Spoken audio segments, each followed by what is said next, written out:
Já lá se vão 53 anos, mas em todo caso vamos fazer um esforço de memória. Bom, tudo tem um princípio, né? Vou ver se eu me lembro aos pouquinhos de como é que foi que começou a coisa.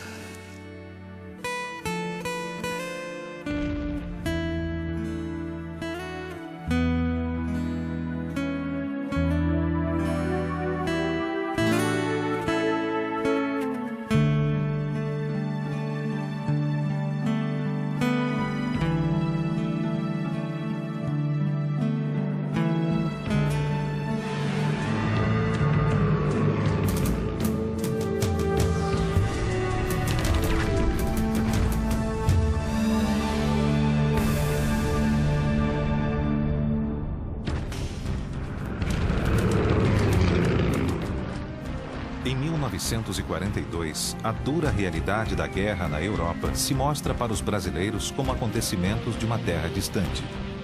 Fatos acompanhados pelas rádios e jornais da época. A juventude que ingressava na escola militar tinha apenas um sentimento no peito: concretizar a tão sonhada carreira.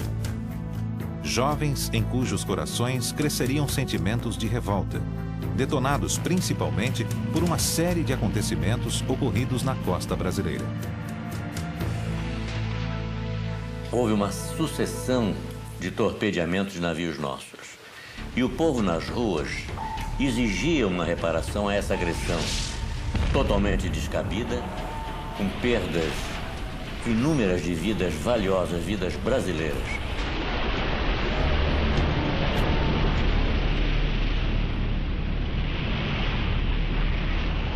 Foi decidido enviar a FEB para o Teatro de Operações do Mediterrâneo e a FAB, por sua vez, resolveu enviar 2 unidades para o Teatro de Operações. Uma unidade de combate, que seria o primeiro grupo de caça do qual eu participei. E a primeira esquadrilha de ligação e observação, que era integrada na FEB. Era uma esquadrilha que trabalhava com artilharia divisionária da Força Expedicionária Brasileira.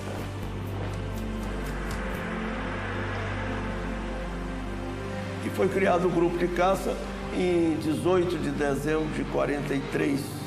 Entre os voluntários do grupo para comandar a unidade, os mais cotados foram o brigadeiro Nero Moura, que era Major Nero Moura, e o Major José Vicente Faria Lima.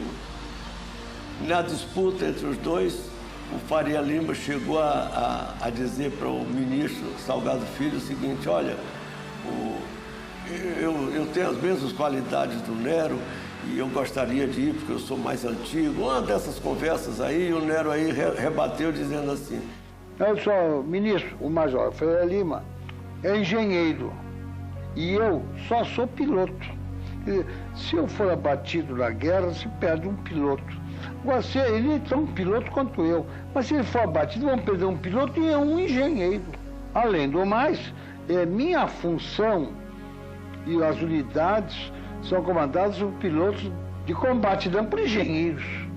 Mas eles são uma reserva de um trabalho mais elevado, mais intelectual. E o grupo de caça foi ter que ser trabalhado aqui. Para isso, o brigadeiro Nero Moura foi logo nomeado, ele era nesse tempo era major, foi nomeado comandante do grupo, e como comandante do grupo, ele optou por um voluntariado.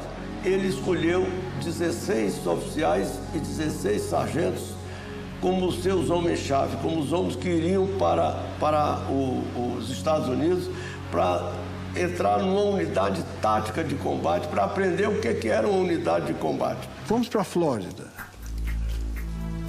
para Orlando, onde fomos treinados por pilotos americanos e ingleses. Eu fui nomeado para ser oficial de ligação no primeiro grupo de caça e fui mandado para Orlando.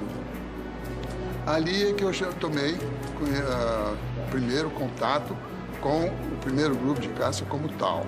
Nenhum outro país latino-americano mandou tropas para a Segunda Guerra Mundial nesta fase de operações.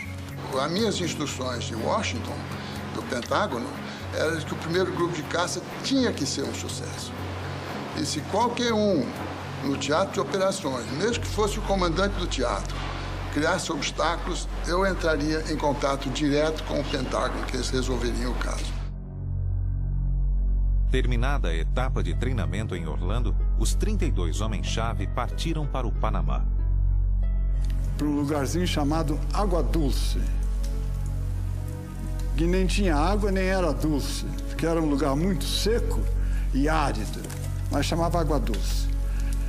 Lá nos encontramos com o resto do grupo todo, eu creio que uns 400 homens que tinham ido diretamente do Brasil para lá, para encontrar conosco.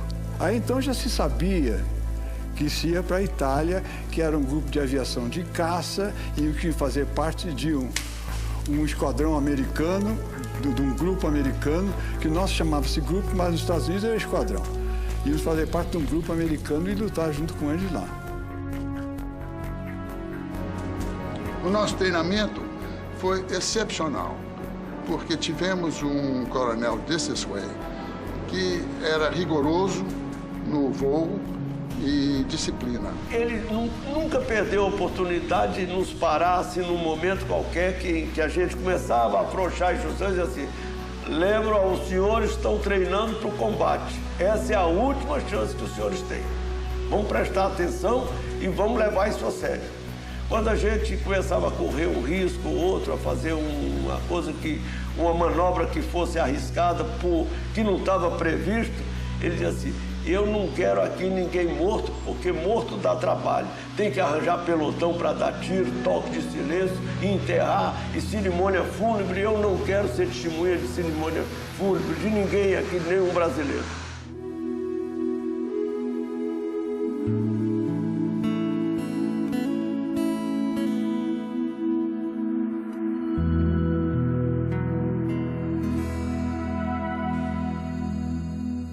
E o voo era encerrado às 12 horas.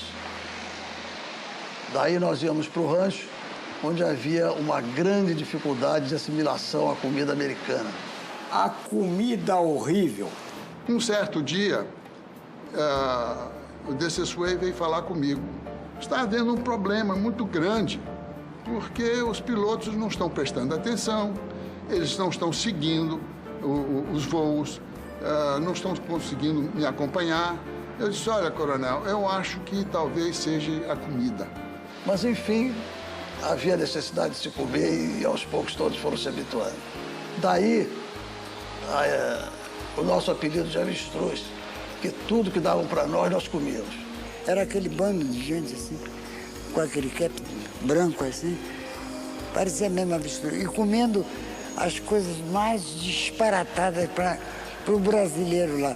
Era feijão com açúcar, leite em pó, e café ralo, que parecia um chá. A comida americana aqui não é do gosto deles. Era a falta do feijão e da carne seca. Brasileiro que não come feijão e carne seca, não tá bom dos nervos. Então, o Nero pediu e foi uma remessa de comida nossa, né? E então, o grupo se reanimou e voltou à normalidade. Terminado essa nossa primeira fase de treinamento, nós embarcamos no canal do Panamá, no navio, e, atravessando o Golfo, fomos com destino aos Estados Unidos.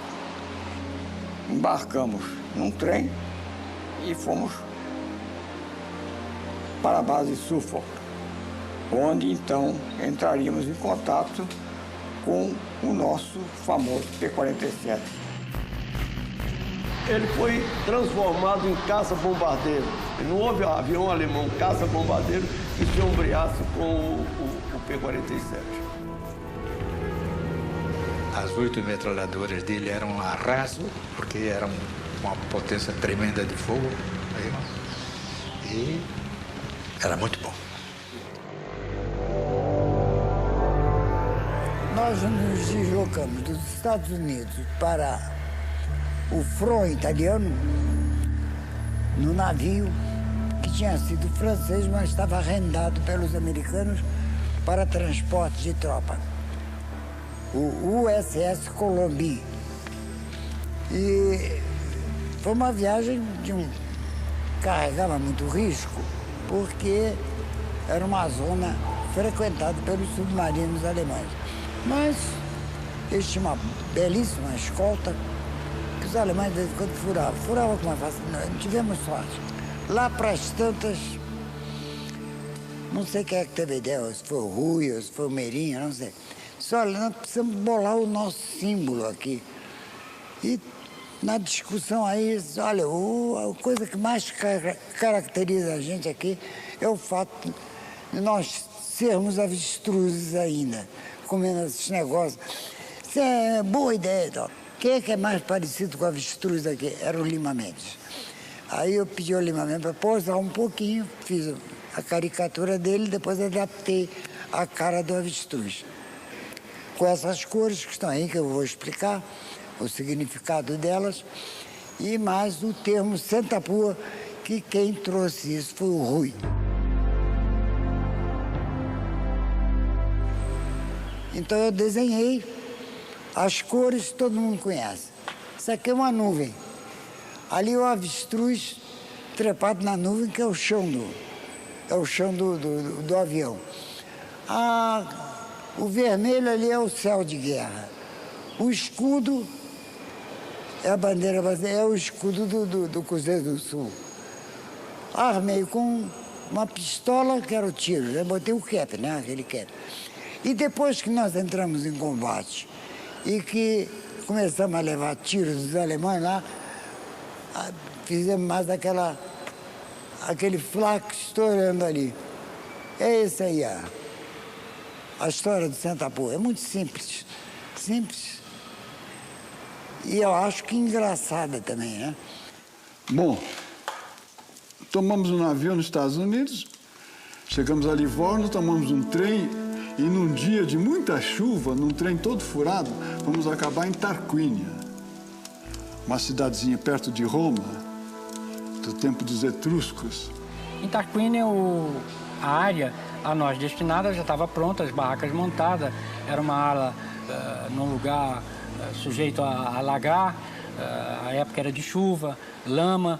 Nós olhamos, mas como é que nós vamos acampar ali? Conclusão, eles nos deram uma lagoa. Bom, então o que aconteceu? Aconteceu que nós armamos as barracas dentro da água mesmo, né? Então, claro, depois, com o passar do tempo, nós transformamos o acampamento, drenamos aquela água e abrimos valas e valetas, etc.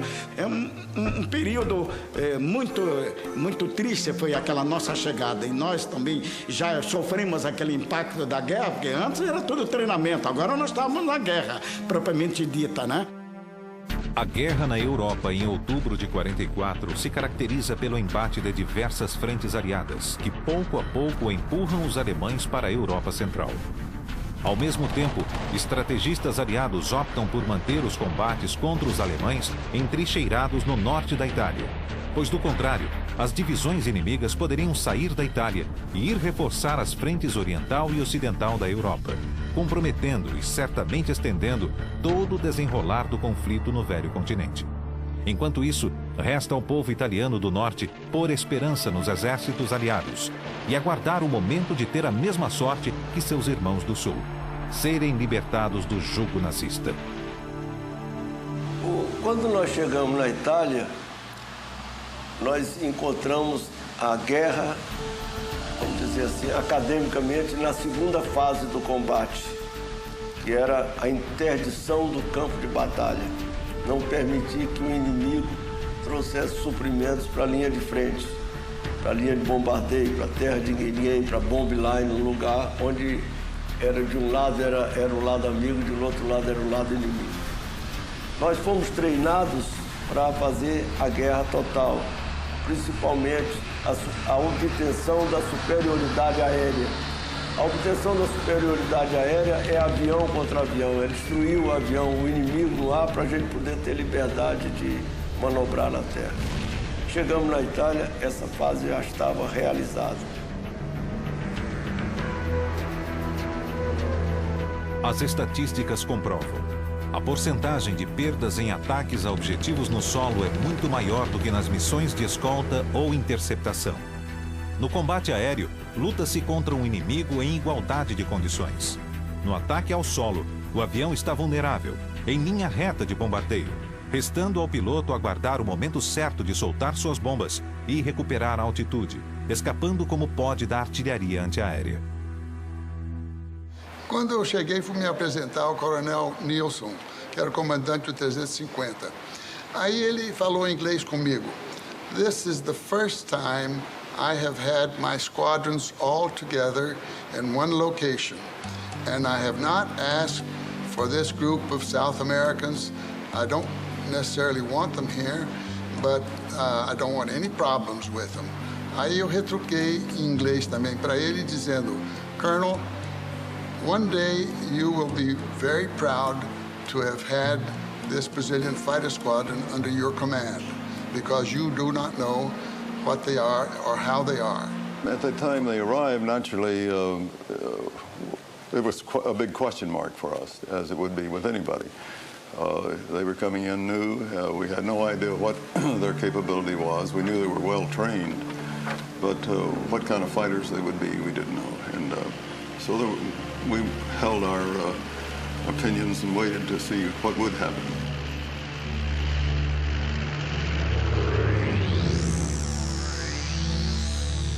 Nós fizemos a primeira missão sempre dentro de uma esquadrilha americana, porque não era interessante botar os 4 pilotos novos fazendo uma primeira missão, porque não se podia saber e imaginar qual seria a reação dos 4 vendo aquele fogo pela primeira vez. A ordem que nós temos é fazer o reconhecimento do Teatro de Operações.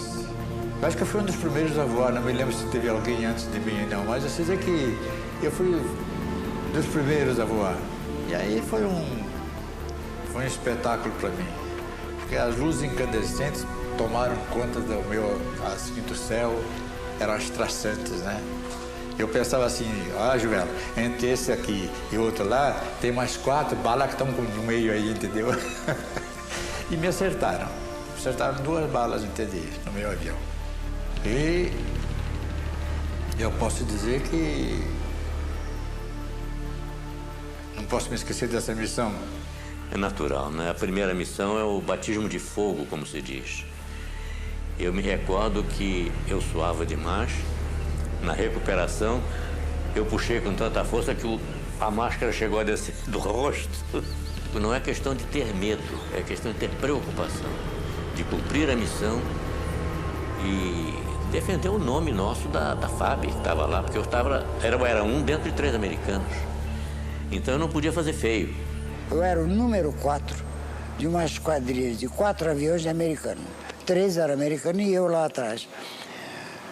Lógico que na minha cabeça dizia, tudo que o seu mestre mandar, fazeremos tudo, né? Tinha que ser assim, com medo de me perder lá. Era a primeira vez que eu saía para o combate. E o alvo até era meio velhaco. Os partisanos tinham dito que dentro de um túnel em Gênova havia mantimentos e munição, não sei o quê.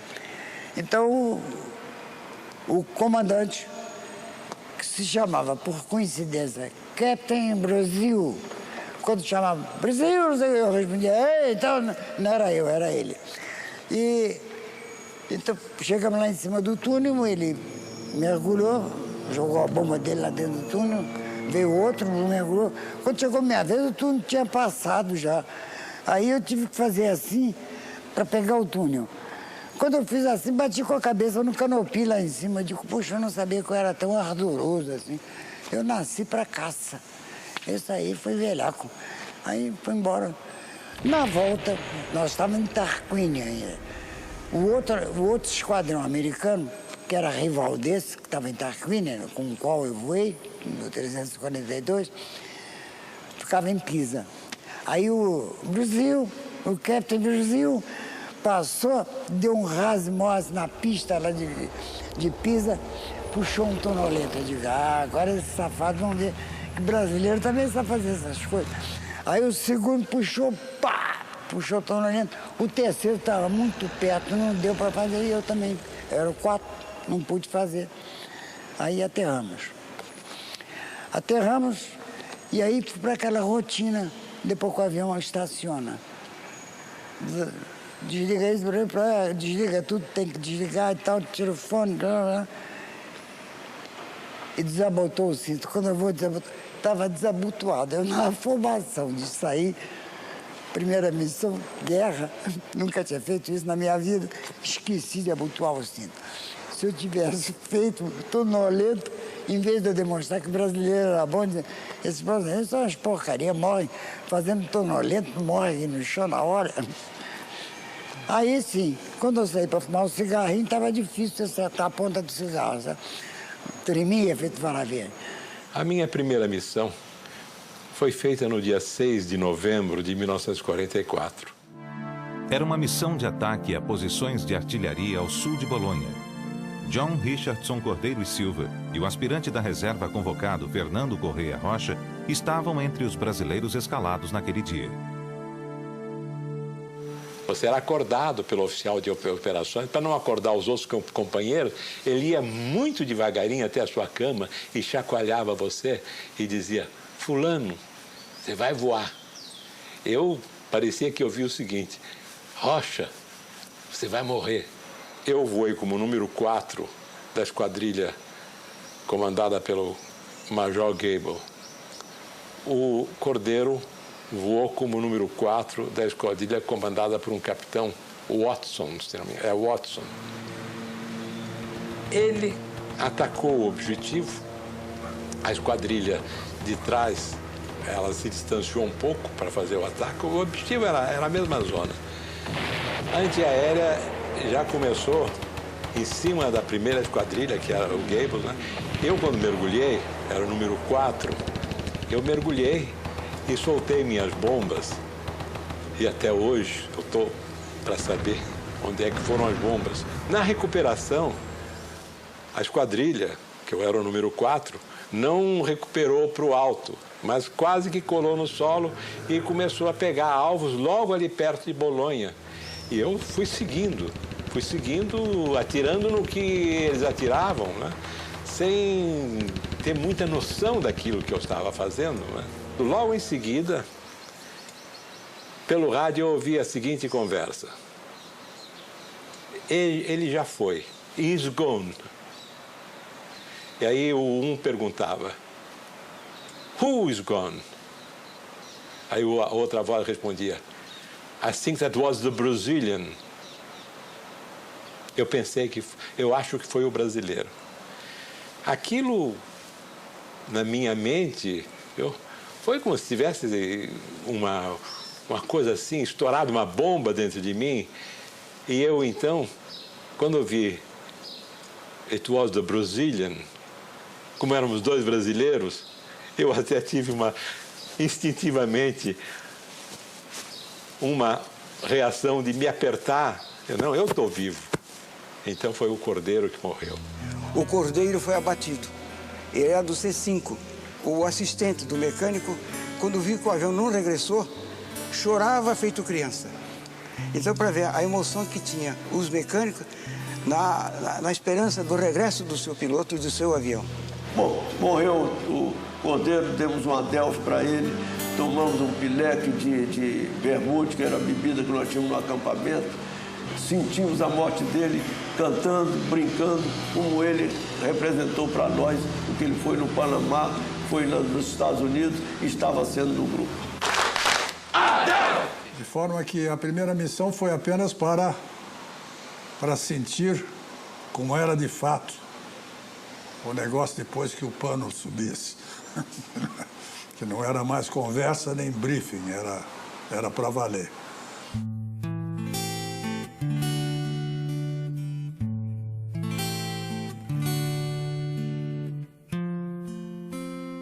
O primeiro grupo de caça começou com o pé esquerdo.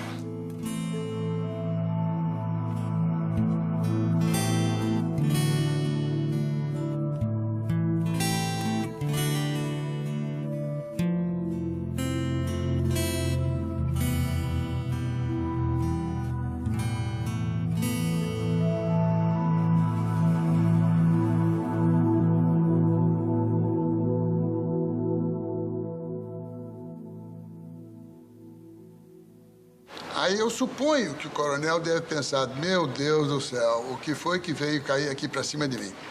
Em todo caso, começamos a voar. Começamos a chegar e dizer, destruímos isso, bombardeamos isso, acertamos esse alvo. E o americano começou a perguntar, ué, essa turma que chegou agora já está fazendo isso tudo e a nossa aviação não está fazendo nem metade disso? Como é que pode? Bom, a experiência do Correio foi o seguinte, é a diversidade de voo. Então nos dá uma experiência maior do que daquele voo de rotina de instrução somente. O piloto brasileiro tinha experiência de voo aqui no Correio Aéreo Nacional. Ele voava sem mapa, sem rádio, no Cisca, de qualquer jeito. Então, ele aprendeu a olhar, ver e observar. Ao passo que os pilotos americanos eram muito novatos, eles olhavam e não viam. Eu recebi as missões do comando do grupo, do 350, grupo 350 americano, do qual nós éramos um esquadrão. Éramos 4 esquadrões, um brasileiro e 3 americanos. Eu preparava os mapas todos dos lugares que tinham que ser atacados, dos lugares onde os aviões tinham que ir, e no dia seguinte de manhã, com os pilotos chegando lá todos na nossa sala de informações, eram mostrados os mapas, os lugares e a melhor maneira de ir para lá, os lugares onde que tinha artilharia antiaérea mais forte, maneira de evitá-las. E passava depois para o capitão Pamplona, que dizia o que ia ser feito, quantos ataques ia ser feito, por onde ia ser feitos os ataques, etc. A Esquadrilha Amarela decolará em primeiro lugar, precisamente às 8 horas, e a Esquadrilha Azul decolará logo em seguida, tomando o rumo de 357 graus. Foi escolhida esta rota por não passar por lugares muito defendidos por artilharia antiaérea. As missões eram normalmente de bombardeio picado. Bombardeio picado é uma operação em que o avião mergulha sobre o objetivo determinado até uma certa altura e dali ele lança as bombas sobre aquele objetivo. É chamado de picado porque o avião representa uma atitude de piquet. Após o ataque, a Esquadrilha Amarela se reunirá ao sul desta cidade e a Esquadrilha Azul ao norte desta outra cidade. E logo depois, quando acabava o bombardeio, era feita uma segunda fase de procura de alvos de oportunidade.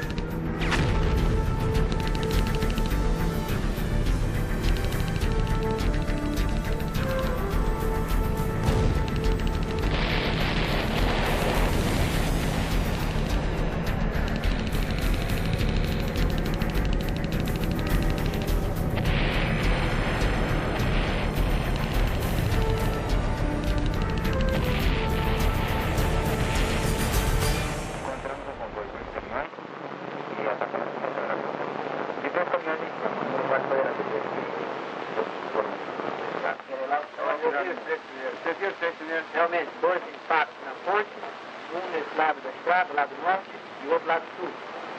A ponte foi construída, né?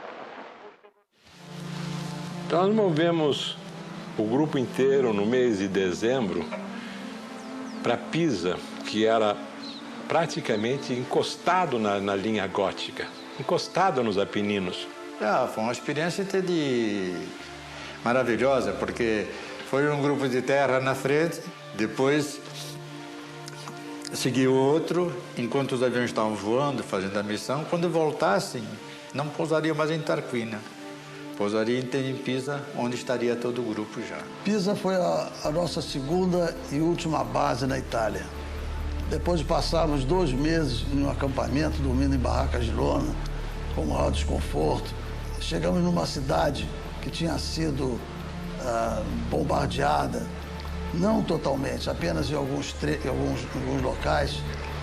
Encontramos um conforto relativo. Ficamos hospedados no antigo Albergo Netuno. Era um prédio de esquina com 5 andares, sendo que uma parte estava um pouco afetada por estilhaços de bombardeio. Dali nós partimos para as nossas missões e também para as nossas aventuras, porque afinal nós estávamos numa cidade. Nós tínhamos convívio com com a população e fomos logo muito bem recebidos.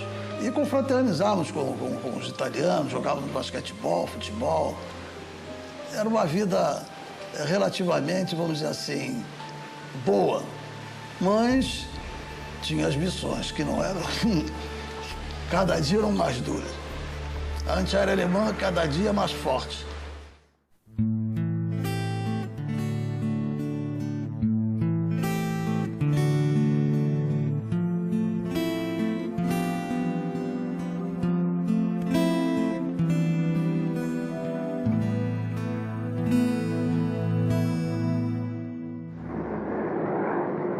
Levamos o nosso microfone ao lado de uma pista no aeródromo na Itália, de onde decolam os aviões da FAB, para apoiar as forças terrestres aliadas aqui na frente italiana. É por isso que não estranhamos encontrar já, ao lado do seu avião, um piloto da FAB, que quero apresentar a vocês, o Tenente Rui Moreira Lima. Aqui nessa frente de combate temos dois inimigos, o alemão e o tempo, esse amigo da onça de centro. Não é fácil falar em nome dos meus companheiros, porque cada um deles tem os seus próprios problemas e opiniões. Muito embora estejamos todos aqui movidos pelo mesmo ideal. Num ponto, entretanto, tenho observado que nossos sentimentos coincidem.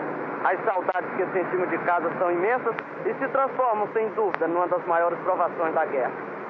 Creio bem que a mensagem de Natal de todo o grupo se reúne numa única palavra: fé. Fé na vitória dos princípios que defendemos. Fé na força e sinceridade dos nossos sentimentos. Fé na felicidade que o futuro nos reserva. Dentre as 93 missões de guerra que eu executei na Itália, há uma que realmente eu gosto muito. Foi um bombardeio que nós fizemos aos duas pontes em Piacenza, que eram vitais para a alimentação do suprimento dos alemães. O avião que estava na minha esquadrilha na frente acertou as bombas em cheio na segunda ponte e eu mergulhei também e consegui acertar as duas bombas na ponte. Recuperei muito baixo, tão baixo que eu entrei na fumaça. E o Meirinha, meu colega, ele falou: Goulart, o que é que houve? Goulart sumiu. Eu aí disse: não, ainda não foi dessa vez. Recuperei o avião, ganhei altura e regressamos à base. Essa missão nos valeu um elogio especial do comandante 350. As duas pontes foram destruídas e impediu realmente que as tropas alemãs, durante algum tempo, conseguissem um suprimento normal.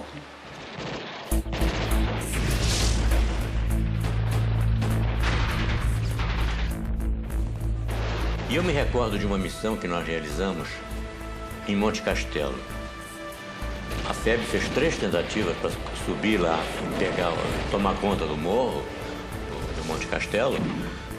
E numa dessas missões, nós fizemos com bomba incendiária. A esquadrilha era comandada pelo Lagares. Eu era o número 3 dele.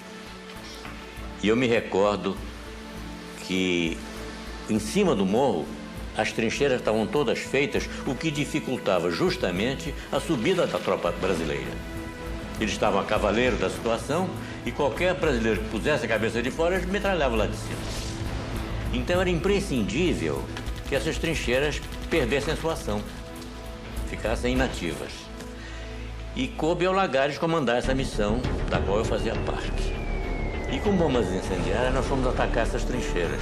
E nós vimos então os soldados saindo para se proteger do fogo, porque senão eles pegariam fogo junto com o armamento que nós havíamos lançado. E essas trincheiras nós conseguimos desativá-las todas nesse ataque. Então a FEB conseguiu subir. Conseguiu subir e tomou conta de Monte Castelo.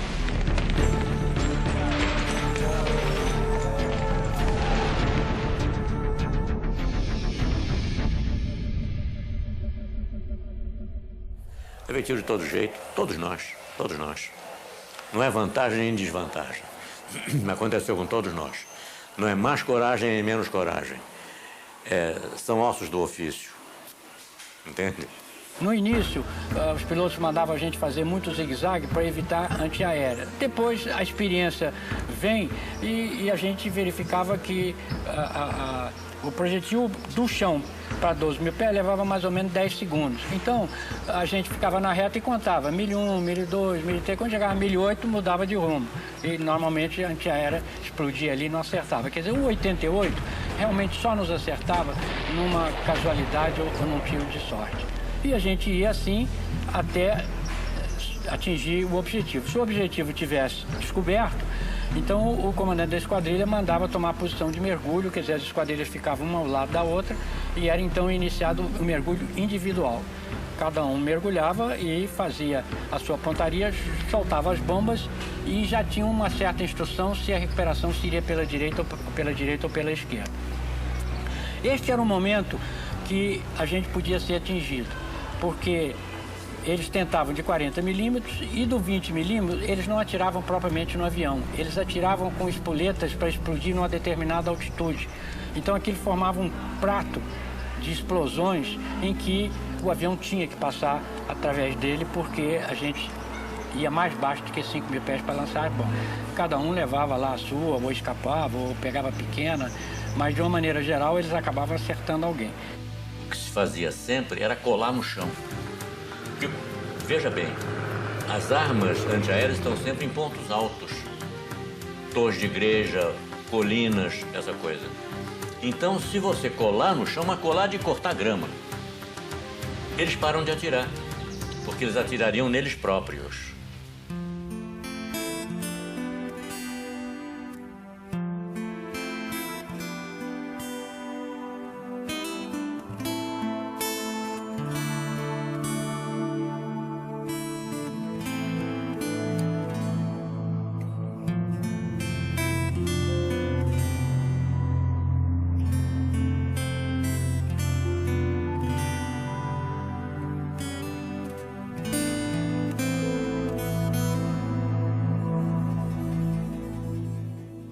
Os nossos soldados, os nossos mecânicos eram fantásticos. E levava 3 dias a manutenção. Pois bem, sabe quanto tempo nós fazíamos? Numa noite. Agora, mas como? Pode fazer, porque levava 3 dias, que era o mecânico e o assistente que fazia a inspeção. Entretanto, quando o avião ia para o hangar, todos aqueles elementos mecânicos do grupo, por exemplo, do Flight C, todos iam ajudar.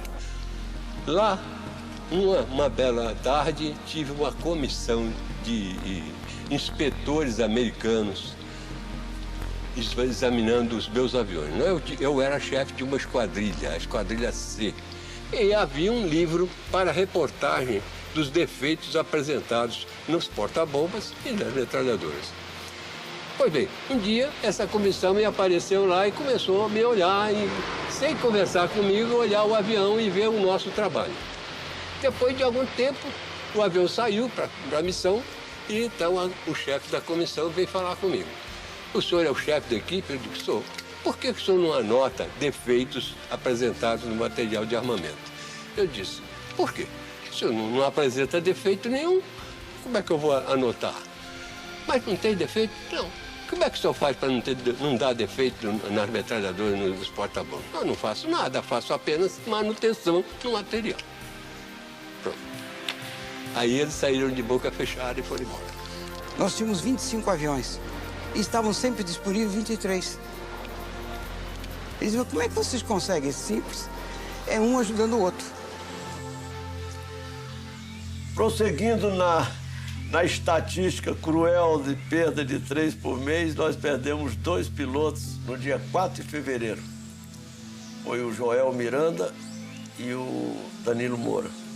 Foram abatidos lá em Castelfranco, próximo a Verona, a cidade de Romeu e Julieta, e foram acolhidos por partisãs, os dois. Cada um diferente, em lugares diferentes, porque o salto de paraquedas foi feito a muito baixa altura e eles não se encontraram mais, só se encontraram no final da guerra. Aquela missão, entende, foi uma missão, vamos dizer, devia ser pacífica e calma, porque o Vale do Pó todo estava coberto de serração. Aí estava voltando. Quando, numa outra abertura de serração, ouviu? Eu vi um trem embaixo. Aí eu desci, ouviu? Digo, já foi estreifado, não vou tirar. E comecei a subir. Quando eu comecei a subir, ouviu? Eu fui atingido e o avião começou a pegar fogo. Bom, os tiros penetraram, o avião começou a pegar fogo, entendiam, então... Aí entra a fumaça, entende, na cabine, imediatamente, e eu, o que eu fiz? Eu vou saltar de paraquedas. Quando eu fiz isso, entendi, fui sair na tangente, mas o fio do meu fone ficou preso. Então, fiz um braço de alavanca e meu pé foi para cima, viu? Foi para cima e eu fiquei de cabeça para baixo e desci para cima do avião. E naquele momento eu digo, vá para a fuselagem. Eu digo, Joãozinho disse, não, senhor, não. Então eu mergulhei de lado, viu? E com esse braço eu empurrei meu corpo para longe do avião. Tá, de cabeça para baixo assim, né? Então, tá. Quando eu saí da fumaça e fui abrir o paraquedas, tá tudo em verdadeira grandeza. Quer dizer, na realidade eu estava a uns 400 metros. Porque o paraquedas mal abriu, ouviu? No primeiro galeio, eu entrei no chão e entendi de cara. Perdi os óculos, falei tudo, aqui entendi de cara no chão. Mesmo porque eu já estava com esse braço inutilizado, só tinha o braço direito funcionando. No fim do salto não tive ajuda nenhuma, viu? Eu apenas fui ajudado por um camponês que ele disse, eu escondo o seu paraquedas. Eu tive sorte porque aquela serração que tinha encontrado na minha missão, ela durou mais 2 ou 3 dias, entende, sobre o Vale do Pó. E os alemães não poderiam fazer o que eles fizeram depois. Fizeram o circo para achar 3 pilotos, um americano, o Danilo e eu. Aí comecei a sair, né? Comecei a andar. No fim de algum tempo, que eu cheguei na casa de uma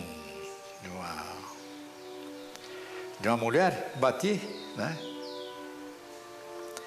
E disse a ela água. Ela olhou para mim, fechou a porta e ia, né? Eu continuei andando mais um pouco. Uns 100 metros depois, entendeu mais, eu não posso avaliar, tem um menino, né? 12 anos, mais ou menos. E ele olhou para mim assim, eu digo, ei, bambino.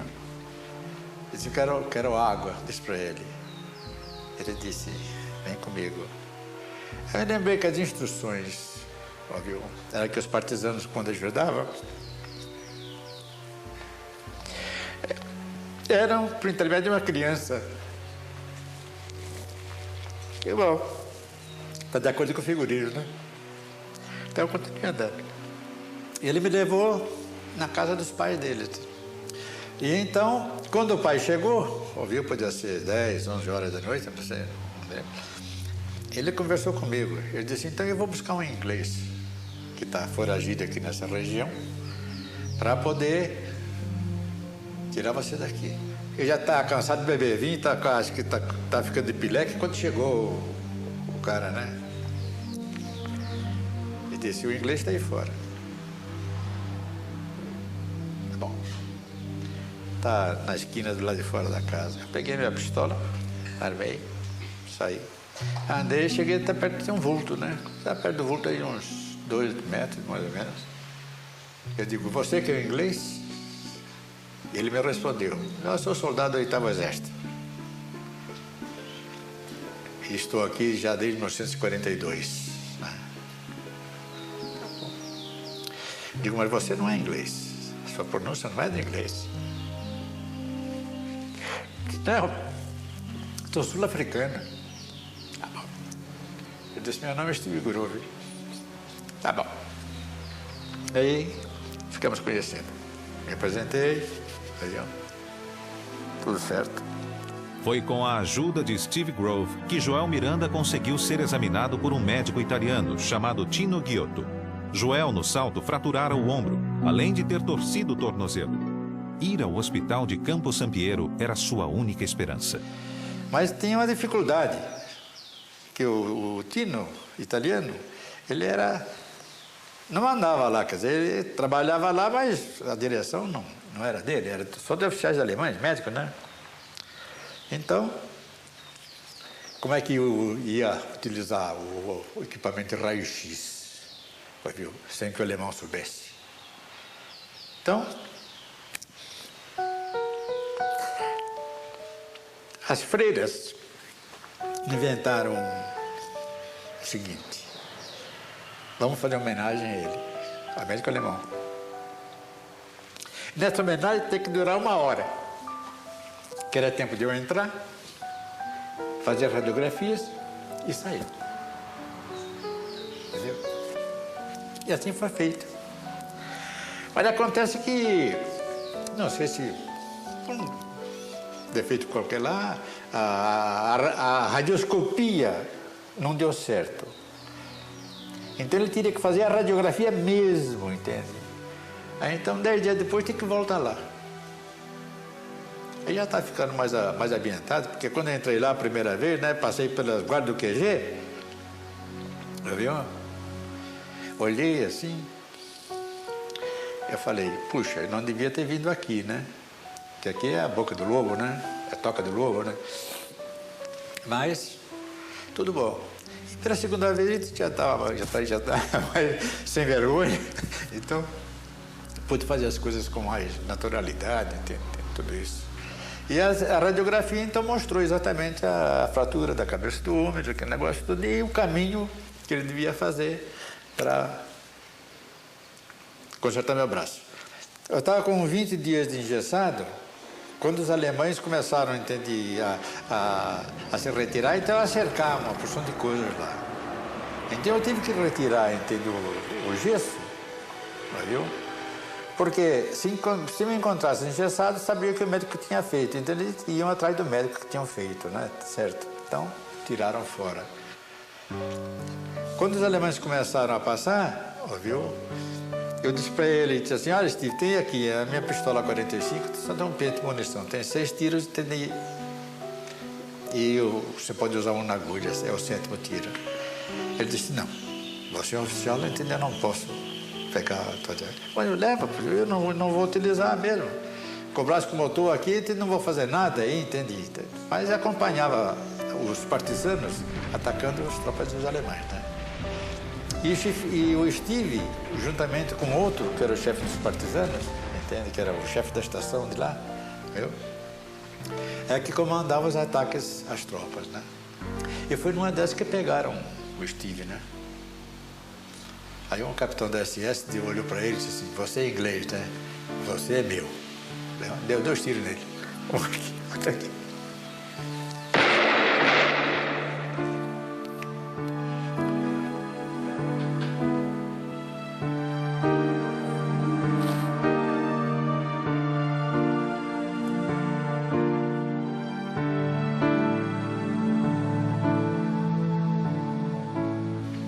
Bom, acabada a guerra, eu estava lá com umas famílias de partisanos. Depois nós voltamos para a base. Voltando para a base, eu fui lá no Serviço Secreto Inglês, né? Assinei um documento lá, dizendo que não divulgaria nomes nem datas das pessoas todas, né? Que tinham me ajudado. Danilo Marques Moura decolou como ala de Joel Miranda para atacar uma ponte ferroviária e encontrou forte barragem de antiaérea. Atingido junto com seu líder, Danilo saltou de paraquedas e iniciou uma incrível jornada a pé pela Itália ocupada. Fez tudo errado com relação àquilo que nós havíamos ensinado em informações. Tudo que se havia dito, não faça isso, não faça isso, não faça aquilo, ele fez tudo ao contrário. E chegou às linhas amigas e se salvou. Ele, quando contou essa história, e nós todos ouvindo essa história, enquanto Danilo, magro, 10 quilos mais magro, 10 quilos que emagreceu em um mês, ele desmilinguiu-se. Nessa época, nós tínhamos recebido no Teatro Municipal de Pisa, que os americanos mudaram o nome para o Teatro Thunderbolt, nós recebemos a Real Ópera de Roma. Nós ouvimos essa história e eram de tal maneira fantástica, que nós, então, olhando um para o outro, dissemos, isso vale uma ópera.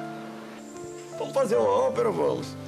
Quem era o cara que tinha capacidade para fazer isso? Perdigão.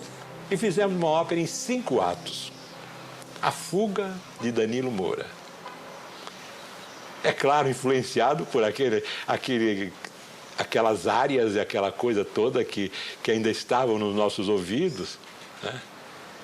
E aí juntamos, primeiramente, Perdigão, que fez grande parte do libreto da ópera, Luiz Felipe Perdigão, o Rui Moreira Lima e eu, a parte musical. E nessa escapada, nessa fuga, ele cometeu tudo que contrariou todas as regras de fuga que existiam. Mas fez isso conscientemente. E às vezes o sujeito brinca, pô, o Danilo era errado, foi fazer... Não, senhor, ele foi muito ladino, ele foi muito esperto. Aviatori que faz bombardamento, matando gente, trazendo luto. Adesso sia paracaduto, ma gli italiani têm bom sentimento. Aí ele partiu, em vez de ir pelas estradas vicinais ou pelos campos, ele saiu pelas estradas principais, pedindo cigarro para alemão, procurando as casas bem sucedidas.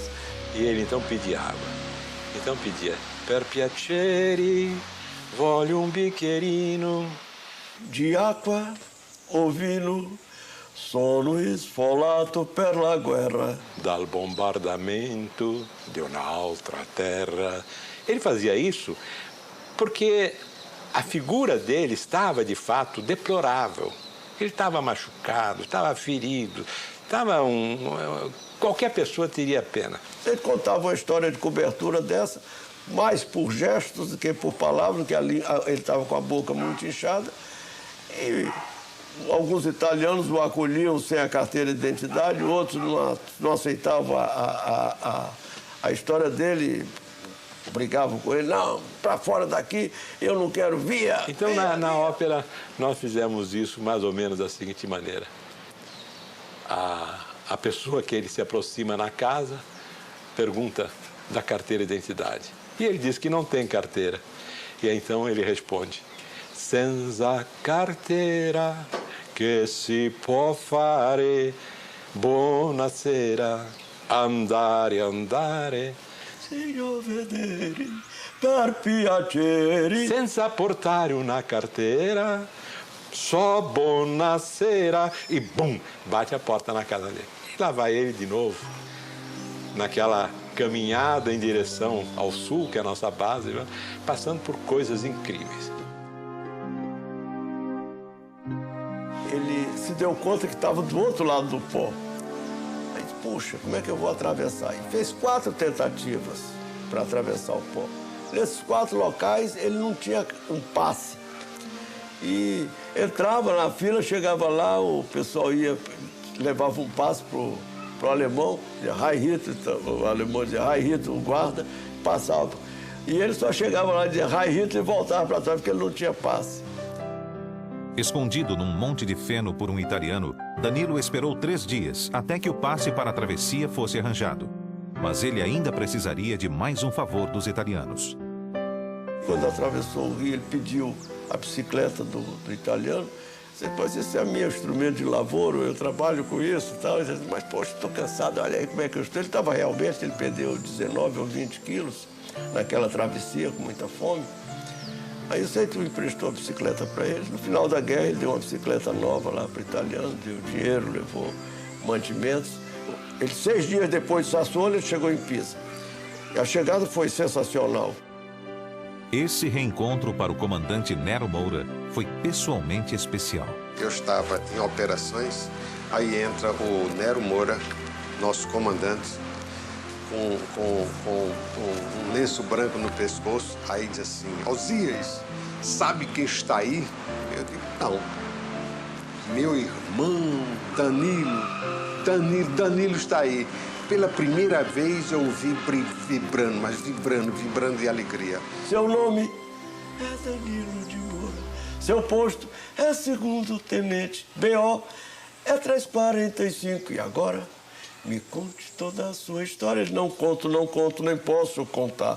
Porque, meu amigo, perdeste a memória. Ele não é isso, Miranda diz, para eu não falar. Uno brasiliano aviatori, paracaduto, papum. Assis, outro piloto abatido do grupo, estava voando numa missão de bombardeio em 21 de janeiro de 45. O alvo, um depósito de combustíveis nos subúrbios de Piacenza. Seu ala na missão era o tenente Meira. Nós já tínhamos feito o bombardeio picado e estávamos fazendo a procura de objetivo de oportunidade quando ele disse, vamos voltar, que eu fui atingido. E ele aí começou a subir e eu encostei e comecei a voar embaixo do lado, procurando identificar algum estrago maior que o avião tivesse sofrido. E realmente não vi. Aí disse a ele, olha, Assis, não consigo ver nada que demonstre assim alguma coisa maior. Ele disse, não, mas eu estou voando segurando com as duas mãos. Tá muito difícil comandar o avião, alguma coisa deve ter acontecido. Mais ou menos faltando uns 5 minutos para cruzar a linha de frente, começou a sair fogo do escapamento de supercharger que fica na parte posterior, que o piloto não vê. E eu fiquei naquele drama de consciência do que fazer, porque eu raciocinava, se eu disser que está saindo fogo, ele vai saltar. Se eu não disser, essa porcaria pode explodir e ele vai junto. Aí eu resolvi falar e disse para ele, assim, está saindo fogo no supercharger. Ele disse, aí eu vou saltar. Aí começou os preparativos, jogou fora o canopi, desligou o oxigênio, aí desligou os fones e nesse momento o fogo parou. E eu quis avisar ele, mas ele não ouvia mais. Aí eu não tive outra alternativa a não ser ficar olhando o que ia acontecer. Assis, capturado, foi encaminhado a Frankfurt, sendo por diversas vezes interrogado. Em especial, o interrogatório com um padre alemão que havia morado 16 anos na Bahia. Conforme treinamento, respondia apenas nome, número e posto. Ele apenas não contava com a tortura psicológica na forma de um simples envelope que lhe fora entregue. Dentro estavam uma carta, um ticket de cinema de Pisa e um dog tag, a plaqueta de identificação do tenente Medeiros, que fora abatido ao atacar uma locomotiva e permanecia desaparecido. A primeira notícia que chegou é que ele teria saltado de paraquedas e estava salvo. Tivemos notícia deles através de uma rádio alemã, que disse que ele estava prisioneiro. E a Yolanda, que era a noiva dele também, e que também estava sempre lá em casa, ele disse, Yolanda, não se preocupe, o Maurício está bem lá com os alemães, mas ele vai voltar porque está prisioneiro. Mas depois chegou a outra notícia, viemos a saber que ele saltou de paraquedas e caiu num fio de alta tensão, tá, etc., e desapareceu. E na realidade, Maurício havia morrido.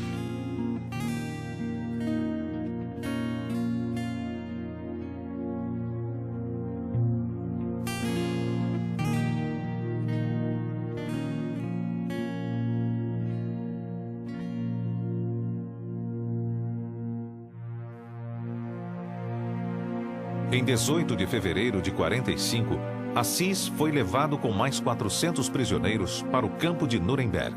Só a 3 de abril de 45 foi que Assis encontrou o também prisioneiro Otton Correia Neto. Ao nos avistarmos, cumprimentamos, essa coisa toda, ele perguntou pelos companheiros como é que estava a situação, como é que estava o Meira, como é que estão os amigões dele, né? Mais íntimos. Esquecendo até meu nome.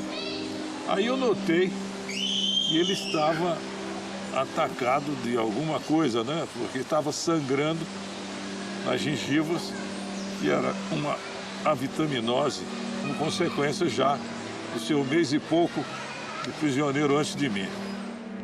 Correia Neto fora abatido ao experimentar foguetes de 105 milímetros pela primeira vez dentro do grupo de caça. Ao pedir autorização para experimentar os foguetes na nossa base, eu recebi a negativa interessante do comando americano, que eu experimentasse no inimigo. Não tinha foguete para experimentar aqui, não. Tinha que se experimentar no inimigo. A minha dúvida era o seguinte, que, como eu hoje sei, depois da experiência, que o alcance do foguete para você chegar a distância boa, essa distância é muito próxima. Ao atirar 1, 2, 3 vezes, eu fui atingido antes. Levei um tranco no motor e parou de estalo. Fez aquele silêncio e eu só tive a solução de recuperar o avião numa posição de fugir do tiro e lá em cima jogar fora o canopy, aqueles elementos que me seguravam no avião, e levar o avião para frente, saltando depois da recuperação. Uma sensação naturalmente violenta, mas tem que fugir, tem que escapar dessa maneira. Saltei do avião e o resto foi esperar a queda do avião, que eu não vi mais, e retardar a abertura do paraquedas para evitar ser aprisionado rapidamente. Enfim, segui as instruções que foram muito bem dadas e repetidas durante os treinamentos. Finalmente cheguei ao solo e dei um puxão forte e mesmo assim eu caí sentado violentamente sob o calcanhar e no chão. Chegou a turma e um guarda alemão armado me apontando a arma. Eu então fui obrigado a me levantar de mãos para o alto, e ele e um outro companheiro dele chegaram, me desarmaram e me conduziram preso para um quartel de alemães nas proximidades. Assim foi a minha chegada ao solo. Eu me lembro que na ocasião me perguntaram o que eu achava, que sensação eu tinha tido ao chegar ao solo. Eu tive a impressão que naquela época ainda não se falava nisso, mas eu tinha a impressão de que tinha caído na lua, pelo abandono que eu me senti na ocasião, isolado do meu mundo. No encontro em Nuremberg, Correia Neto falou para Assis que todos os prisioneiros seriam obrigados a iniciar penosa marcha de 180 quilômetros para fugir do avanço aliado. Com ele, especificamente, e com o Correia Neto, aconteceu um fato que é proibido pela Convenção de Genebra. Quando as tropas aliadas começaram a chegar, eles evacuaram esse campo para um campo mais à retaguarda, obrigando que os prisioneiros andassem 2 ou 3 dias e noites debaixo de chuva, o que é terminantemente proibido. Foi quando o Eisenhower fez até uma proclamação: se isso acontecesse novamente, eles começariam a matar prisioneiros alemães nos Estados Unidos. Durante essas marchas que fizemos, muita coisa aconteceu com relação ao comportamento dos prisioneiros e dos próprios americanos, companheiros que se faziam de enfermeiros para socorrer os outros. Quer dizer, esses andavam mais do dobro. Eles andavam, voltavam, davam remédios, voltavam para acompanhar os companheiros doentes.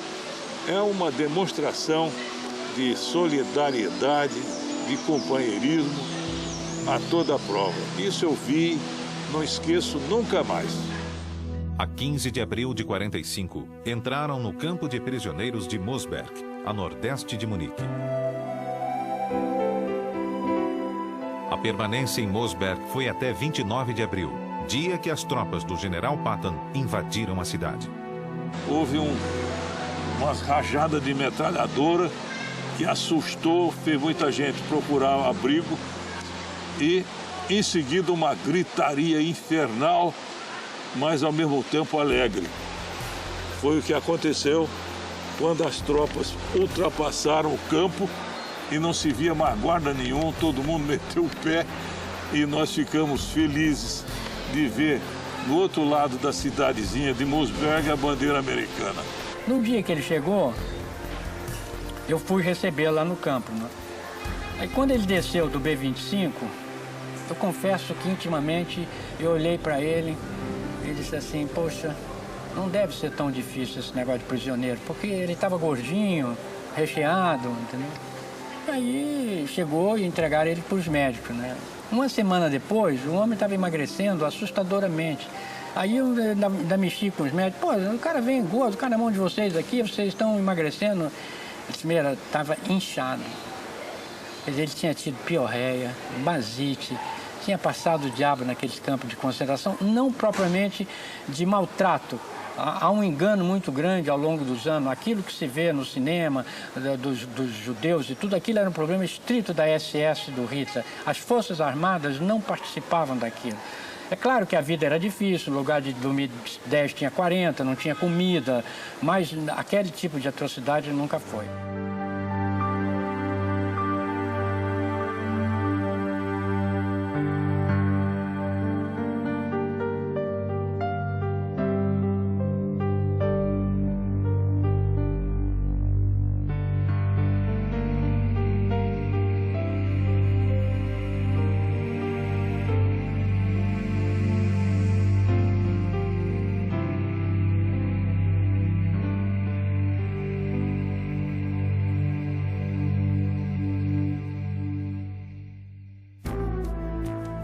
A Esquadrilha Amarela, ela era muito agressiva, muito corajosa. Seus membros eram eles o sistema vamos dizer, de autoestima deles era diferente das outras esquadrilhas. Eles eram tremendamente, vamos dizer, bravos, corajosos, sei lá como é que se chama isso.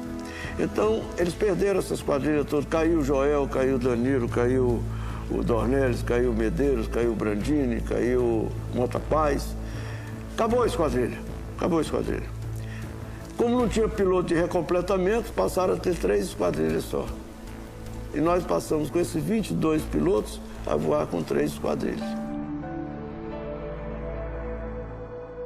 O problema do recompletamento na Itália vinha se tornando crítico. A perda era uma média de 3 pilotos por mês e vinha se acumulando desde o início das operações em novembro de 44.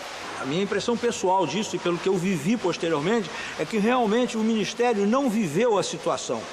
Foi criado o grupo de caça, foi mandado e todo mundo ficou esperando. Ninguém tomou uma providência de continuidade da operação. Uma operação de guerra não é uma coisa que a gente decida, entre nela e saia fora.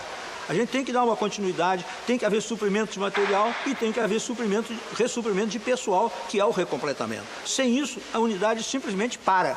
A minha turma foi a última que terminou o treinamento de P-47 nos Estados Unidos. Quer dizer, a questão pessoal é mais de frustração de não ter conseguido aquilo que desejava.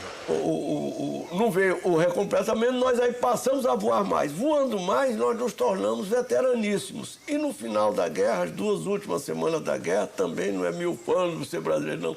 Era obrigação nossa. Nós enxergávamos muito mais do que os americanos, que eram rapazes que tinham 250 horas e estavam entrando em combate. Quer dizer, eles não tinham a obrigação de ter aquela experiência que nós tínhamos, e nós tínhamos. Até abril de 45, os alemães estavam localizados na linha gótica. Com a melhoria do tempo, quer dizer, com a primavera, a chegada da primavera em abril, o comando do Teatro Mediterrâneo determinou que fosse desencadeada uma ofensiva contra os alemães, que ficou chamada Ofensiva da Primavera. Já era evidente para todos nós que o final estava muito próximo. Os alemães já estavam na correria, já tinha sido rompida a linha de frente, o americano aprofundava a todo vapor, mesmo largando o alemão para trás. O que ele queria era chegar no Passo do Brena para fechar a saída, de maneira que a gente contava que estava por poucos dias. Houve a convocação dos comandantes de unidades de caça, lá na sala do 350, do coronel Nils, que era o nosso comandante operacional, e ele disse o seguinte: olha, nós vamos fazer entre 6 de abril e 29 de abril um esforço máximo. Esse esforço vai constar de 44 sortidas diárias. Virou-se então para o coronel Nero e disse: olha, Nero, os seus rapazes já chegaram ao limite da resistência humana. Eles não precisam mais fazer esse esforço, inclusive porque vocês só têm 22 pilotos e eu não vou exigir que um piloto de vocês faça 2 ou 3 missões por dia. Aí o Nero respondeu: não, eu não vou. Antes de tomar essa decisão, eu vou consultar o meu pessoal, meus rapazes, o pessoal de apoio e os pilotos. Nós estávamos ali voluntários e não, brigadeiro, coronel, não vai se fechar o grupo, não. Seria uma vergonha para o Brasil se aquele grupo de voluntários fechasse. Por que fechou? Fechou porque não tinha mais voluntário, quando não era verdade. Aqui estava cheio de voluntários. Então, nós topamos. Começamos a ofensiva da primavera, nesse mês de abril. Foi um mês duro para nós, a beça, porque os 3 pilotos da estatística foram perdidos. Foi perdido o Dornelles, morto em combate, o Santos, morto em combate, e o Coelho, prisioneiro de guerra, foi ferido em combate, o Pessoa Ramos. O saltou de paraquedas o Goulart, em território amigo. Foi uma festa como em termos de esforço de guerra e perigo e baixas. Nós sofremos muitas baixas. Decolamos e já era uma daquelas missões, embora ofensivas, sem alvo predeterminado, porque já era no recuo e na fuga dos alemães. Então o Dornelles decolou, passou sobre La Spezia, o porto de La Spezia, e subiu no eixo ferroviário que ia finalmente dar lá em Milão. O Dornelles saiu da esquadrilha. Nós estávamos voando baixo porque havia uma cobertura de estratos baixos. Saiu da esquadrilha e foi atacar o trem. O número 2 foi atrás dele.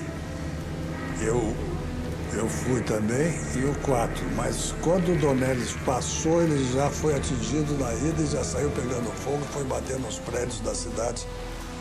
Logo adiante, eu ainda gritei para o número 2, entra sobre outro ângulo, tal coisa, papá, e nós não fomos atingidos. De maneira que foi uma triste fim de guerra para o Dornelles, e nós todos ficamos muito impressionados com aquilo.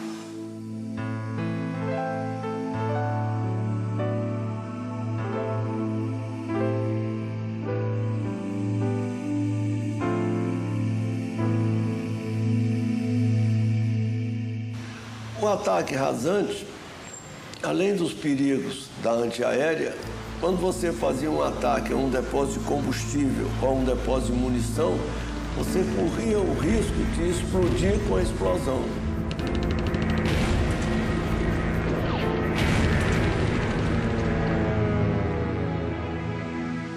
Porque uma coisa é ser abatido e a pessoa saltar de paraquedas. E outra coisa é você ver a pessoa bater no chão. Nós estávamos atacando uma área grande de depósito de munição.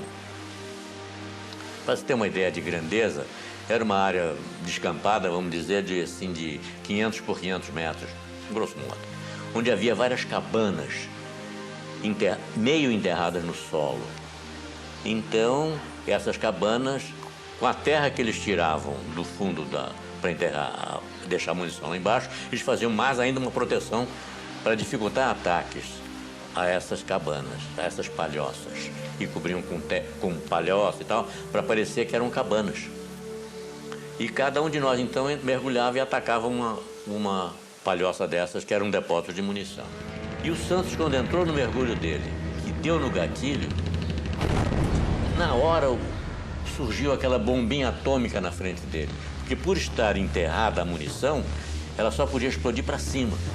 Então sai aquela língua de fogo com aquele cogumelo. E ele entrou nesse cogumelo com o avião dele. Não pôde desviar, porque ele deu esse tiro a 200 metros do depósito, 300 metros do depósito, não tinha como escapar. Então eu presenciei tudo. Ao sair dessa bola de fogo, Imagina a temperatura que estava. Eu não sei nem se ele já tinha morrido, não tinha morrido, mas devia completamente transtornado. O fogo era tanto, a temperatura tão alta, que quando saiu dessa bola de fogo, a asa direita dele se desprendeu como se fosse uma folha de papel. Foi... saiu. O avião entrou no dorso e foi descendo. Ricocheteou no chão e foi cair mais adiante só.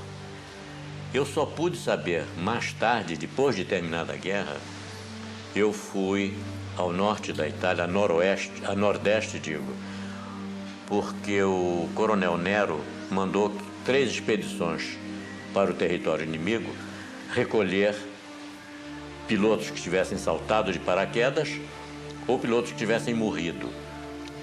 E lá é que eu pude constatar, então, que o Santos, antes do avião bater, ele saltou do avião. Ele caiu, vamos dizer, uns 200 metros antes do avião bater no chão, no primeiro ricochete. E no segunda batida, então, é que o avião bateu, explodiu e fez uma cratera do tamanho dessa sala. Deve ter morrido na queda, é lógico, ou talvez já estivesse completamente desacordado, com temperatura, cego, talvez, não sei. É difícil dizer. Agora, eu constatei nessa oportunidade que os alemães não enterraram o Santos.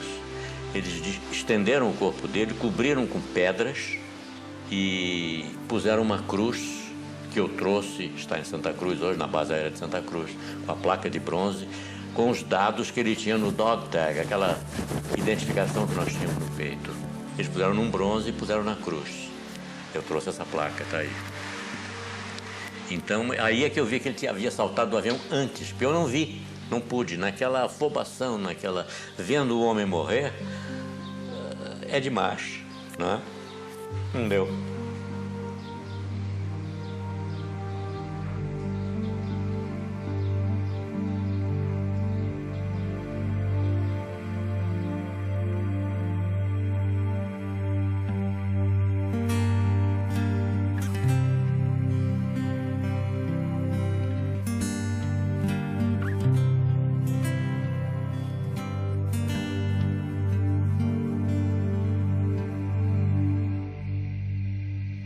Foi a Casaça, eram 8 aviões e nessa missão eu fui atingido gravemente e meu avião pegou fogo. Quando eu apaguei o fogo, consegui apagar o fogo do avião, eu dei partida outra vez e ele tinha tirado, eu tinha perdido 2 cilindros e houve um vazamento de óleo muito grande e cobriu todo o avião, todo o canopio, eu não enxergava mais nada e vim sendo guiado pelo líder. Desviamos por Veneza, para ir direto a Florença, podia pousar em Florença. Nós tínhamos visto na ida, no briefing tinha sido apresentado um campo de pouso estreado ali, eu estava uma semana no teatro, de poloneses da RAF. E o lagarto perguntou, você quer pousar naquele campo que nós passamos, que assinalamos? Eu disse, quero. Aí ele me guiou, ficou atrás de mim, curva para a direita, curva para a esquerda, perde tantos pés de altura, eu fui perdendo, pousei o avião. Me lembro muito bem. Eu estava lá na base quando vi esse avião T-47 Thunderbolt pousar e notei que tinha a insígnia da FAB, né?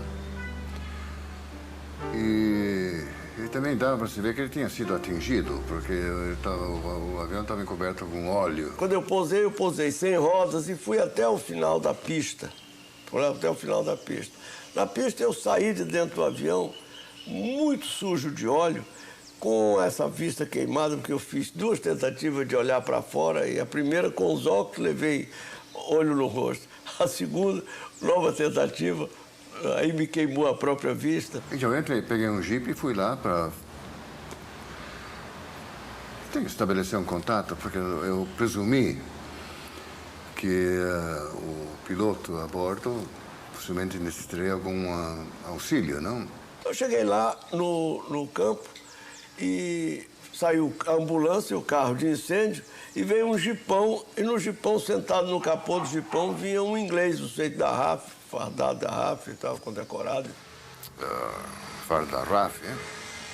Ele percebeu que eu era inglês e isso e nada mais. E diz assim, você é brasileiro?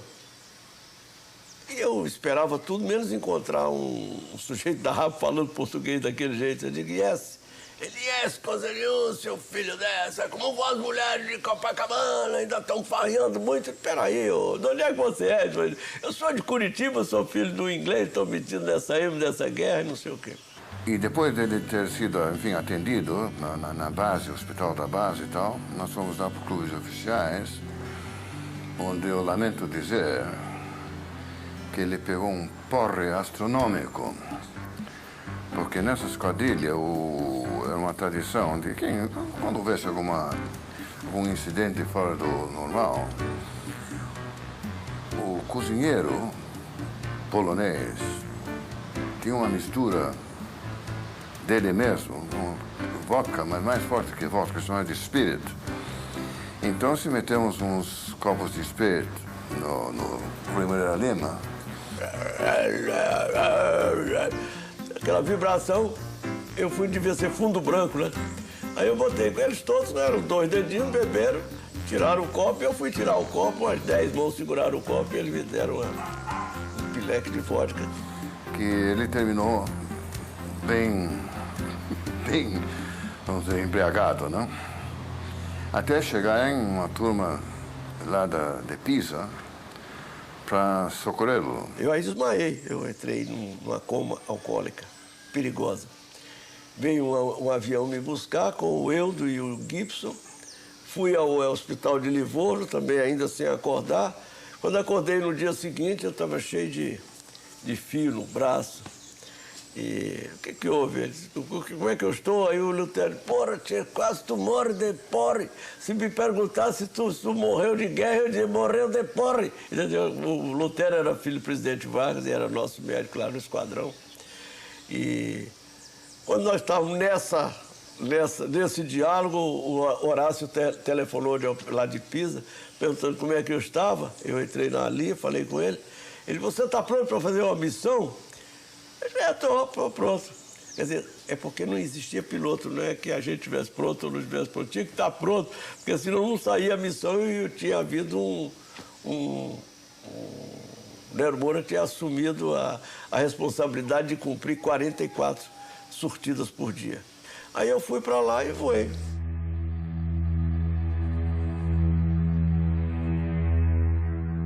Os nossos pilotos eram de uma bravura e de uma garra tão grande que eles ficavam aborrecidos quando o serviço médico exigia a permanência deles em terra para um tratamento. 6 missões apenas, infelizmente foram 6, e deixei meus companheiros na incumbência de continuar fazendo as missões. Foi triste, porque eu sabia o risco que cada um estava passando toda vez que tinha que sair para a missão. Aguçado julgamento e senso tático fizeram com que o capitão Horácio Monteiro Machado contrariasse as ordens de ataque dos controladores aéreos e do próprio comando da 12ª Força Aérea.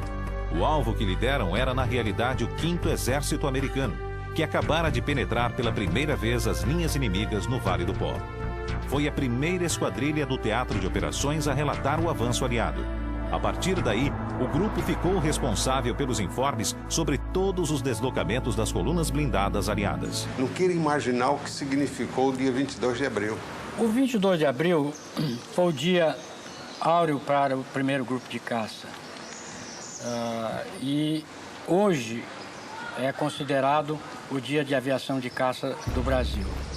E a quantidade de ataques que o grupo conseguiu fazer ficou consagrado no papel em que o americano, propondo ao governo dos Estados Unidos que fosse dado ao primeiro grupo de caça a medalha americana chamada Presidential Unit Citation. Infelizmente, na época ela não foi entregue imediatamente.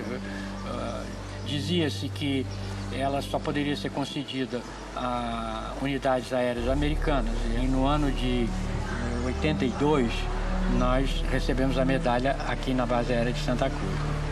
Particularmente, 2 fatos marcaram bem esse dia. Primeiro, que foi o primeiro dia em que eu assumi o comando de uma esquadrilha, do lado bom do 22 de abril. O lado triste é que neste voo nós perdemos um colega meu de turma, o Tenente Coelho, que só posteriormente nós viemos a saber que ele teria saltado de paraquedas, ido para o hospital e terminando prisioneiro. O Coelho foi abatido. Estava voando na esquadrilha do Meira. Meira, Turmin, Keller e Coelho. O alemão já estava perdido, espalhado pelo Vale do Pó, e o objetivo primordial era evitar que ele pudesse escapar de volta para a Alemanha e dificultar o máximo possível, destruir o que encontrasse no caminho. E realmente, quando nós estávamos já quase no final do regresso da missão, o meu ala, o Turmin, viu uma tropa alemã cruzando um rio que estava praticamente seco. E aí nós todos nos dirigimos para lá e ficamos lá até esgotar a munição, porque realmente nós pegamos eles numa situação terrível, né? Eles no meio do rio, o rio seco, né? E eles a descoberto. Então foi uma faxina, foi realmente uma faxina. Ele viu um tanque, para atacar o tanque, e a esquadrilha já tinha se retirado. Aí entra um veterano, com o número de missões que tinha, com a experiência que tinha. Ele foi fazer mais um passe, nesse passe ele ficou perdido. O Coelho foi meu ala na guerra. Quando eles voltaram, cadê o Coelho? Ah, e tal, como é que foi? Ninguém sabia, sumiu. Então a ideia que nós tínhamos era que o Coelho tivesse ficado sem comunicação e tivesse regressado. Então não havia uma explicação autêntica de por que ele não teria regressado naquela missão. Posteriormente, então, ele explicou isso. E ao saltar de paraquedas, ele foi alvejado por um fascista que metralhou a ele. E ele disse que puxava as cordas do paraquedas procurando se livrar. Não acertou a ele, mas acertou o paraquedas. E ao acertar o paraquedas, furou o paraquedas, colou e ele desceu direto em cima do telhado de uma casa. E ao ele entrar no telhado da casa, ele teve fratura nos 2 tornozelos e caiu no chão. Quando ele caiu no chão, este mesmo fascista veio armado para matá-lo. Quando chegou um cabo alemão e não deixou. Colocaram o Coelho num comboio, ele com os pés quebrados, e mandaram para Régio. Ele foi ali perto de Parma. E ele aí então foi transportado para um hospital de linha de frente. Mas esse hospital já não tinha mais recurso nenhum, né? Porque a invasão já tinha acontecido e o hospital estava lá em tremenda dificuldade. A única coisa que conseguiu foi enfaixar as pernas dele. E aí criou-se uma situação sui generis. O alemão tinha muitos alemães feridos nesse hospital. E ele tinha que evacuar o hospital. E não tinha condições de levar os feridos dele. Então ficou com medo de deixar esses feridos ali, porque eles poderiam ser mortos pelos partisanos. E quando os partisanos vieram, ele partiu, deu a pistola dele, uma Luger para ele, ele ficou como simbolicamente o comandante do hospital. Desde que ele assumisse o compromisso de evitar que os prisioneiros alemães fossem atrocidades. E o que ele aceitou, é claro. E quando os partisanos chegaram lá para matar os prisioneiros, ele disse, olha, não vai matar não, senão eu vou reclamar da Cruz Vermelha e tal, eu sou brasileiro, sou oficial. Aí ele se explicou, ele falava também italiano, ele era um poliglota também, falava italiano, falava inglês, falava francês bem. E explicou, e os italianos então deixaram os prisioneiros com ele. Quer dizer, ele permaneceu no hospital. Quando o americano, as tropas começaram a chegar, ele entrou logo em ligação e não só ele foi transportado para o lado, como também os doentes alemães foram protegidos de... Só aí, então, é que eu vim saber que realmente não tinha perdido um companheiro, apenas ele tinha ficado algum tempo fora da atividade.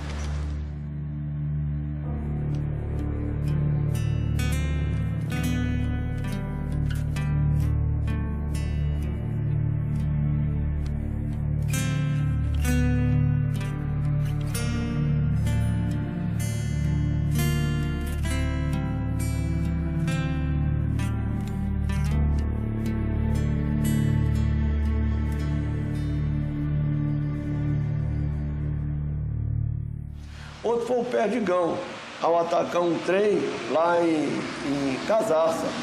Nós já havíamos praticamente terminado a missão e já estávamos regressando mais ou menos a 10 mil pés de altitude, quando o Perdigão avistou uma série de carros de estrada de ferro estacionados num pátio de manobra.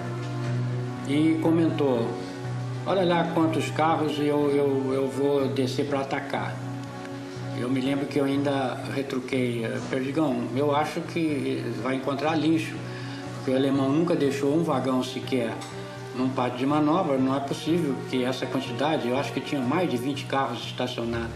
Aí ele disse: não tem importância, mas eu vou lá para ver, você fica aí. Então eu fiquei como de cadeira cativa, eu e o Paulo sobrevoando e assistindo o ataque dele. Ele entrou no sentido longitudinal, que era comum, a gente atirando nos carros, dando aquelas rajadas curtas. E ele mergulhou e teve um pouco de sorte, porque começou a atirar ainda de uma certa distância. Então eu cheguei a ver aquela poeira se levantando das balas que atingiam o chão, quando repentinamente eu cheguei a quase que ter uma sensação que eu estava tremendo, que eu vi o chão quase todo dar aquela tremida violenta e todos aqueles vagões explodirem ao mesmo tempo. Uma coisa violentíssima. Todo mundo que estava voando no Vale do Pó chegou a comentar: olha lá, pô, chegou fumaça a 10 mil pés de altura. Foi tão violenta que o Perdigão, não podendo mais sair, ele passou dentro do fogo da explosão. E no filme dele de combate, que ainda está até lá no museu, aparece um pedaço de trilho de uns 4 metros rodando na frente dele. Se aquele trilho pegasse no avião, provavelmente ele não voltaria ao Brasil, ele ficaria lá. Aí nós encostamos nele e aguenta aí que você está indo bem. Ele aí começou a se recuperar, mas nas pontas da asa tem a parte que cobre as luzes, é de plástico, aquilo tudo derreteu. Uma parte imensa do avião ficou preto, foi um negócio escandaloso.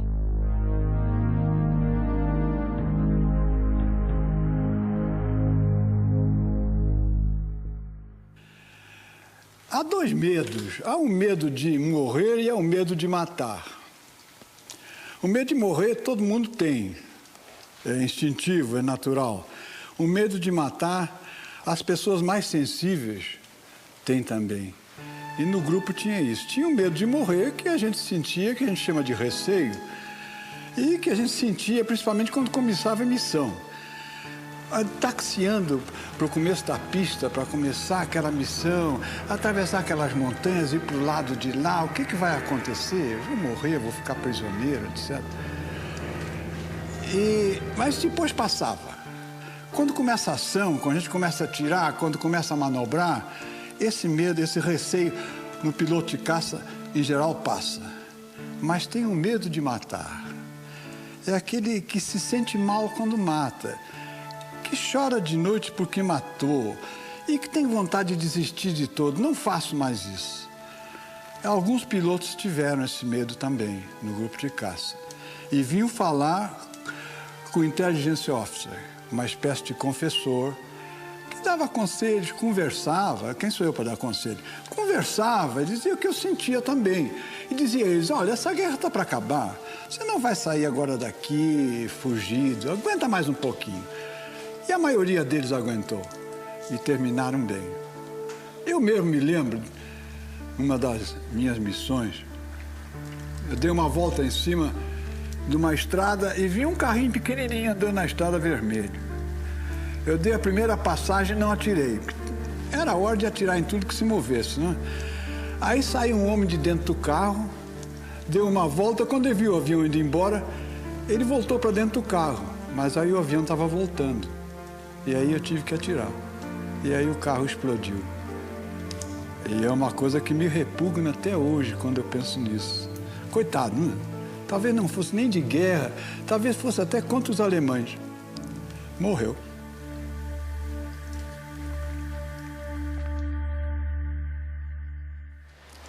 A proporção que ia se aproximando do fim da guerra, as missões, para nós, embora tivessem o mesmo perigo, a gente sentia que o risco era maior, porque morrer na véspera, só peru. E realmente era doloroso isso. E eu fui, então, fazer uma missão de bombardeio e, na hora que eu cheguei perto do alvo, me deu um receio. Puxa, será que eu vou entrar nesse fogo aí de 88? O céu estava preto. Aí eu pensei com meus botões, puxa, vai ser duro isso aqui. E aí eu resolvi fazer a missão de qualquer maneira, porque ou eu fazia ali, ou então eu estava derrotado. E fiz um mergulho, acertei as minhas bombas no alvo, recuperei e tudo se normalizou. Mas nada mais era do que o medo, que a gente tem que dominar. Não tem jeito. E de repente soou no microfone: "The war is over", quer dizer, falando em inglês, a guerra terminou. E eu vi muito marmanjo se debulhar, chorar. Era o fim da guerra, era o fim de uma matança cruel, injusta como o diabo.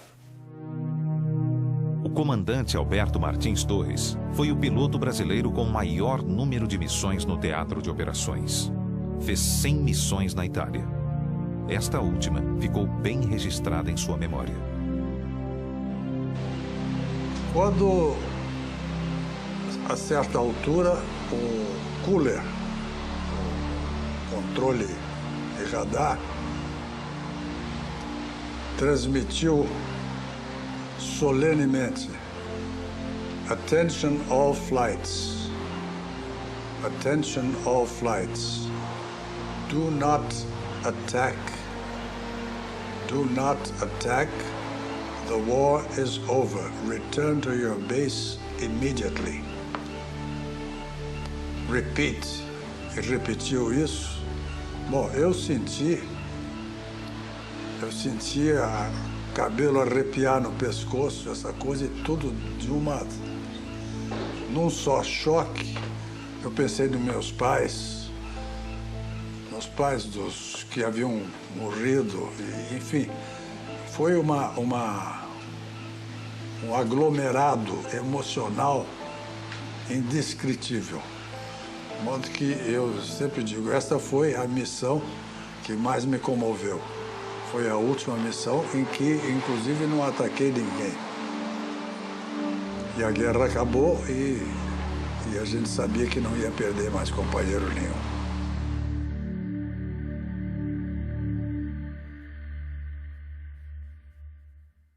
Todos nós estávamos ansiosos para regressar ao Brasil. Para o pessoal de terra e parte dos pilotos de caça, o retorno foi de navio, junto com o primeiro escalão da FEB, a Força Expedicionária Brasileira. Embarcamos no General Meigs. General Meigs era um navio de transporte de tropa. Como todo navio de transporte de tropa, não era nada confortável. Biliches em cima de biliches, tudo amontoado. Mas só o fato de nós estarmos voltando para casa foi a viagem mais maravilhosa que eu fiz. Nós fomos recebidos fora da Barra por milhares e milhares de barcos soltando foguete, bandas de música e o povo gritando, dando vivas. Olha, é uma coisa que até hoje nós temos esta lembrança bela, né? E jamais esquecida, não há jeito de esquecer. 19 pilotos foram escolhidos para trazerem, voando dos Estados Unidos, os P-47 que pertenciam ao Ministério da Aeronáutica. e eram parte de um acordo firmado com os americanos. O Rio de Janeiro foi o destino final desta longa viagem. Chegamos aí no fundo da Bahia, com o céu azul, absolutamente azul. Cavu, não tinha uma nuvem, 16 de julho de 1945. Nós todos muito emocionados, sabendo que na hora que tocasse a roda no chão, nós tínhamos voltado, nós estávamos em casa. Foi assim uma emoção muito grande. E Nero Moura comandou o mergulho. Antes de ir para os Campos dos Afonso, ele resolveu fazer uma passagem pela Avenida Rio Branco, Enseada do Botafogo, subir o Pão de Açúcar, descer Copacabana, ali pelo Leme. Quando ele iniciou o mergulho, disse assim: vou atenção Jambox, vou mergulhar e mergulhei. Aí ele baixou o nariz para baixo. Ninguém abaixo do edifício da noite. O edifício da noite era o edifício mais alto que o Rio de Janeiro. Aí só ele passou acima do edifício. Todos os outros passaram abaixo do edifício. Após isso, o esquadrão reuniu-se em formatura e fomos posar no Campo dos Afonso. Eu aí pisei forte com o pé assim, Batista, assim. Agora eu cheguei em casa. Agora eu tenho certeza que eu voltei. Aquilo foi assim uma coisa que me segurou assim um nó na garganta, como eu estou tendo esse nó aqui.